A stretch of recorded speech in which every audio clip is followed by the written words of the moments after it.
Good morning guys, and welcome back to the channel. I'm Katie and thanks for joining us today. So it is officially the start of the growing season and I could not be more excited. I have spent literally the whole of winter planning this year. I want to nail it, I want to make it right, I want to make it good, I want to get everything I can out of my allotment. So there's going to be a lot of changes. I've changed up what I'm growing. Now, it's not actually the start of the growing season because I started putting seeds in probably a couple of weeks ago, but not that much else was really going on. But we have finally got some decent weather. It is also, let me check, no, can't see. So it is actually Sunday the 20th of March. So, you know, a fair bit's gone on already, like just with planting and getting stuff in. So I thought I'd take you a quick way around my allotment and let you know what's happening this year. So as you can see, my allotment is still very much asleep. I am so pleased that I did this year. The previous year I hadn't, and I just came back to weeds and weeds and weeds, and it was really disheartening at the beginning of the season to have to do all that. And instead what I've gone for is I've tried to do a no dig this year. So all under here, everything was weeded, everything was then heavily manured. I fed the soil, and then everything's covered in black plastic. If you see a couple of these blue bags around, that is some more horse manure that I have got left. Now a few things are starting to happen, so we'll get going. My greenhouse, when Storm Eunice hit, had a bit of an accident, so the side of it we've just replaced with polycarb. There's very little that is left that's glass now, so I will gradually change it. So we'll do outside first. As you can see, pretty much all my beds are covered, and they're going to stay this way. This little bit is uncovered here because my garlic needs to go in, and this is where one lot of my garlic are going this year. So as you can see, I've got a couple of weeds that I need to pull out, but other than that, that's it. And then those are my hollyhocks at the back. So normally this is where my part of the allotment would stop, but this year I have actually taken on the rest of it. But Sue and I are still sharing the fruit cage, and her own plot is over there as well, which you'll see videos and pictures from too. So down here, the reason this tubing is here is because this whole section is actually going to be my brassica cage. I'm actually going to use the water piping over it with some netting, and that is going to be my brassica cage. But as you can see, I've got a lot of grass to clear on the edges there. So this is what our nature pond is looking like. It's survived really well over winter. I just need to get in here and take some of this grass out. We do have some flowering wildflowers in there that I believe the word is perennial, and they will keep coming back, but I have a buttload more of wildflower seeds to chuck in there. Something I did yesterday was we reclaimed this laundry basket, and what I've actually done is, if I don't stand in the shadow, I have planted some salvaged strawberry plants all in the sides and the front there where the sun is going to get them. This plot is going to have nothing to do with me because this is my daughter's space. She wanted some space in the garden to do what she liked, so this is it. As you can see, she's already got a few strawberry plants. My hope there is that she'll eat these and leave mine alone, but we will see. We're actually going to cardboard half of this and put wood chip down, and that's going to be kind of like a fairy garden for her. And we've popped a little bug box up on the fence for her as well. Round to the fruit cage, that is a box with a couple of currant plants that have just arrived. As you can see, Sue has done an amazing job of prepping the cage. So we cut all our raspberry canes down, and they're actually here because we're going to use those as pea sticks. But what we've done is we've actually made some changes this year. So we've got our blueberries in the middle there, we've got raspberries on this side, but over the back we've changed up. We had so many raspberries and we've still got an L shape of raspberries, so we're going to be fine. Over the back there now, we've actually got this half is red currant bushes because Sue wanted red currants, and this side is black currants because I wanted black currants, because that is a memory that sticks in my head from when I was a little girl of picking black currants in my grandfather's garden. So I'm going to be working on this bed today because this is actually going to be my onion bed. debating whether it's actually going to be big enough and whether I'm going to have to plant some elsewhere. But today's job is to uncover this, see if there's any weeds that are needed, mound it up, and then get in there my red onions, my brown onions, and my shallots. So hopefully I will have enough room. So I think that is everything that is outside. Let's quickly take you into my greenhouse and show you what's going on. As you can see, I've got little weeds popping up everywhere and I need to put some more wood chip down. But here is the inside of my greenhouse, which is currently nicknamed the orangery because it's so big. I'm very, very lucky. So what have we got in here? So up here, we've got some pumpkins because I got a load of free seeds and I said I would plant pumpkins for my daughter's class for them all to take home because they do a pumpkin parade at school at Halloween. So they haven't come up yet and they've been in a while, so I'm really hoping they're okay. I've also got some aubergines there, something that has come up. This is some of my brassicas. Got some red cabbage there, some white cabbage and some cauliflower. This over here is my leeks. As you can see, I've got two different types. They're doing really, really well. Over here, nothing's come up in here. These are different types of peppers and chili peppers. This is super exciting. So the side there's nothing's come up is peppers, but this side is actually tomatillos. I watch a lot of YouTube videos on growing and gardening, and I've become obsessed with watching Becky from Acre Homestead, and she grows tomatillos and she makes salsa with them, and it just seemed like such a good idea. So I really wanted to try to see if I could get them to germinate, and as you can see, we've got some really good germination. So down here is a selection of herbs, and these only went in yesterday, as did the final lot down here. So we've got tomatoes, more tomatoes, 3 types of cucumber, and then more tomatoes down there. So, and then the rest, as you can see, is I de-weeded, pulled everything, composted some things in place. In here last year was pretty much nearly like 100% tomatoes, apart from a few pepper bushes, and I'm changing it up this year. All of this side is going to be tomatoes. This side is all going to be peppers and aubergines, and I'm really hoping for a good crop in here. It's nice and warm in here, so that's really good. We also salvaged some little wooden signs, and what my daughter and I are going to do is we're going to paint these, make them look pretty and glaze them, gloss them, and then we're going to put them around the garden. And the last thing I've got to show you, which I'm going to try and reach around the side of my plot for, is on the front side of my shed. I've put some wall hangers and there's some strawberries in. So that is where we are at. So as I said, on my to-do list today is I want to get that onion bed. That is the first thing I'm going to do today. I'm going to get in there, uncover it, sort my onions, get my onions in the ground. They are very much ready to go. That small gap in the black plastic that I showed you, I'm going to get my first lot of onions, not onions, garlic in there. The other garlic is going on the other side, and to do that I'm going to have to cut the black plastic, which I really don't want to do. But I think I'm going to have to do it, so that's on the agenda today. And then I still have a boatload of seeds to get into my greenhouse, so there is a lot on today. I will show you what I've done when I've done it, and thanks for joining us today.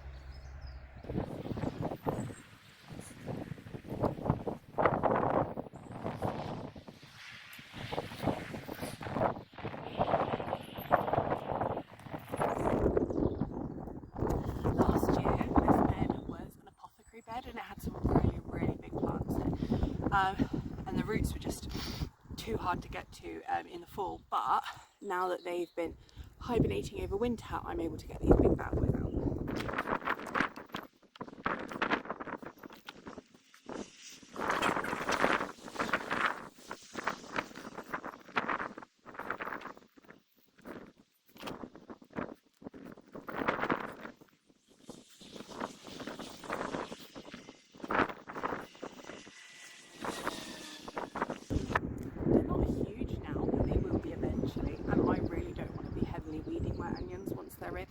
And disturbing them.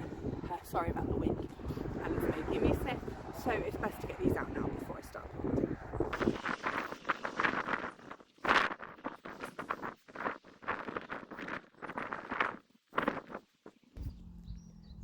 So as you can see, that really didn't take a lot of time. This whole bed has been weeded. These are all the big, massive roots I got out from that apothecary garden last year. And it's looking pretty good. The soil looks amazing. It's been fed over winter, and now it's time to get the onions in the ground. The first thing going in the ground in 2022. So before I put them in the ground, I thought I'd actually quickly show you what I'm going to be planting this year. So I have this, oh, there we go, golden selection here, which is, there we go, onion sets stirring. These were actually got for me, so I was a bit unsure, but yep, I've got those. I've also got these classic, so actually those first ones were shallots, I believe. These are golden gourmet onion sets. Then I've also got these, which are red sun, and I've got these, which are the Carmen, and these were actually all purchased from Wilko's. Wilko's have got an amazing garden range. If you're looking for seed trays, propagator lids, things like that, then Wilko's definitely the place. I grew Wilko onions last year, had really good success. As you can see, some are already sprouting. These are desperate to get in the ground. So this is a mixture of brown onions, red onions, and then sort of a white shallot and a reddy pink shallot. So let's get these bad boys in the ground. So something else I'm trying to really stay on top of this year is labelling.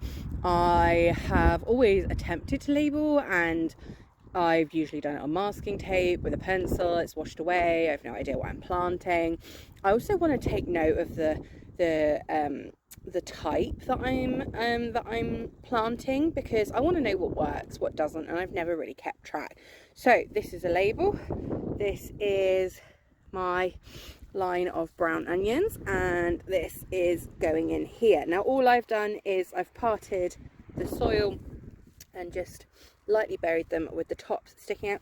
You might think these are quite close together, and they may well be, but I've been watching a lot of videos. I'm trying to take some advice and get the most bang for my buck with what I can grow in here. Basically, we're also going to be doing something very exciting with the onion tops, which again is completely inspired by Becky from Acre Homestead, so fingers crossed this is going to work. So that's the brown onions in. Now let's do the red ones. So as you can see, it's all done. So I've got the brown onions, the red onions, the shallots, and the reddish shallots. Behind these shallots there is sort of a gap up the back there. That's done purposefully, because that's how many shallot starts I had, but also I'm going to be putting some dill there. After a lot of research, I found out that dill grows really well with onions, and actually there is a gap all the way along the side there, and there's a reason for that too. So another herb that grows really well with onions is thyme. So I'm going to be putting some thyme down here at the front, and then that back bit, once all my raspberry canes are gone and I can access it and the weather's warmer, that back bit is going to be where I put my spring onions. So I'm going to keep them all together. Now it is still a little bit early, so what I've got is I've got a big ball of fleece here, and I'm going to roll some out and cover these onions and put them to bed after I've given them a bit of a sprinkle of water. And there we have it, one onion bed fleeced and ready to go. First thing in the ground is always so exciting. I'm going to take a quick break, I think, and so it's midday now, and then I'm going to get my garlic in. So I was just looking at my gardening plan, and originally I didn't have any garlic in this bit at all. All my garlic is actually meant to go over here, but I am planting some carrots in this section here.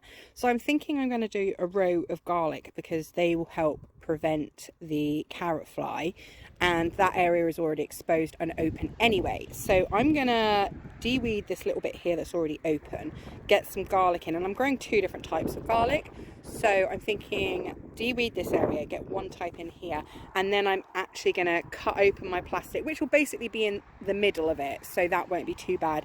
Roll back a section, make sure there's no weeds there, and then get my second lot of garlic planted in there.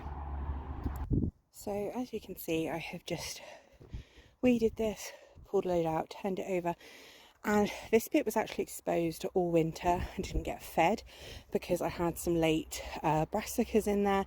So what I've done is I've just added some nutrients back into the soil, and that's where we're going to plant our first row of garlic. So as I said, I am growing 2 types of garlic this year. Again, these are from Wilko's. I did really well with them in previous years. So this is what I'm going for my spring garlic. So these are Germador, slightly purple. So you get 2 in this one, and these are plant February to May, harvest in June. And then my second lot are these more traditional looking garlic, and these are Allium sativum Casablanca. So these are more of the white garlics, and there's actually 3 bulbs in there. So I think what I'm probably going to do is plant the other ones in the space I just cleared, and these ones over in the black plastic, because I'll have more space to plant there, because I've got to get quite a lot in over there. I never ever do the winter garlic planting, and I'm slowly starting to realise, after watching so many videos and tutorials and things like that, that my garden, my allotment, could be working for me in the winter. So I will actually be keeping 2 small beds open this year and doing one of them completely full of garlic, and we'll see how that goes together. So I've just uncovered this side. As you can see, this side was fed, no weeds whatsoever. It's done really well. The soil looks really good. This side is now in and labelled. So I'm just going to rake this over a bit, and then I'm going to get planting the second lot. Okay, and that is the Casablanca garlic in. I managed to get 3 rows of 3 rows, 3 in each row across, and they look really good. I'm really happy. The soil is amazing. I'm so pleased that I did that in the autumn. So now so that's actually all my outside jobs done today. I can't do anything more out here. So what we're going to be doing now is heading into my shed. This is going, she's now too old for it, and we're going to be heading to my potting bench. So we are now in my shed. This is where I'm going to be staying for the rest of the day that I'm up here. I'm still recovering from COVID, so I don't have a huge amount of energy, hence the sniffing and everything like that. I am negative, otherwise I wouldn't be here. But I have a very set plan, or I always start with a plan. I've got mud all over me. I always start with a plan. It doesn't always stick to that, but I start out with a plan. But for the first time this year, what I've actually done is I've done a seed planting calendar, so I know what I need to plant when I need to plant. So ideally today what I'd like to get planted is my butternut squash. I've got 3 types of those, some green pumpkins, some red cayenne peppers, beetroot. I've got 3 different types of that. Some broccoli. I've done all my herbs. I want to do some parsnips, some celery, some more cauliflower. I have done some cauliflower, so I think this is my second rotation of them. Brussels sprouts, peas, I'm going to try melon, and some courgette. So that's ideally what I want to get planted today. I probably will also start my carrots. You can technically start them outside at this time of year, but I don't think I will. I think I'm gonna plant them in trays and then separate them out once they're a bit stronger, as we're still, you know, not past the frost. And I've also got some Swiss chard, which again I was going to plant outside, but I think I'm going to plant them in trays and then separate out once we're outside. So that's the plan. So I have a load of trays. I've got my potting soil. So what I do with that is I separate it out into a container. And well, this is what I've only done this year, after watching a load of videos on what to do. So I put it all into a container, and then I actually pre-water it, not so it's sopping, but just so that if you grip a handful of it, it starts to form together. because then when you're watering it, once the seeds are in, you're not washing away the seeds. You can just sprinkle a bit. And top tip that I've started doing this year, I actually use my daughter's little watering can to water them once I've potted them and once they're in my greenhouse, because the flow on it is so slow and there's so few holes on the rose head that it's working really, really well, and it's not flooding them and washing them away. So let's get started. So I am done with my seed planting for the day. I didn't get everything done, but I need to listen to my body, and it's time for me to go home. I'm in my greenhouse, and I thought I would show you what I have planted. So I'm only going to show you what I actually planted today, because I already showed you everything else. So I've got 2 lots of carrots here. I've got carrot nance, carrots, rainbow carrot mix. I've got my sugar snap peas, which were pre-soaked. Down here I've got 2 different types of parsnip. Here is my beetroot collection, and then around this side I have got some squash, some green and orange pumpkins. Those are ones I self-harvested last year, so I'm not sure what type they are, but they're in. I have got some more squash and butternut squash there, and then down here I have another type of carrot and also some celery. First time I'm growing celery, so fingers crossed for that. I've also tried growing parsnips like the last 2 years, and I have never had any success, so I'm really hoping I do well this year. A few things aren't up, which are making me a bit anxious, but I always get that way because I just want things to get up and get started and get going. I'm super pleased with what I have achieved today. I am a mess. I'm ready to go home, take a hot shower and have some dinner. Thank you so much for joining me. If you liked this video and want to see the next one, hit like, hit subscribe, hit the bell so you get notifications when we post. Thanks again for joining me, and I will see you next time. Bye.